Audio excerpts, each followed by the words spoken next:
Hello everyone, welcome to my channel Initial Solution. In this video, I'll show you how to see who blocked you on Instagram. So if I go for message option and go for this person, so you can see here uh, shows her name here, but if I go person who has blocked me, you can see it shows Instagram user.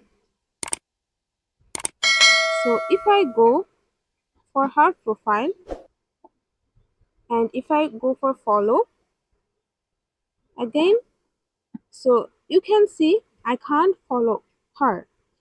It means that she blocked me. That's why I can't follow her here. So this is how you can see who has blocked you on Instagram. Hope this video helped you. If it did, then please like, comment and share.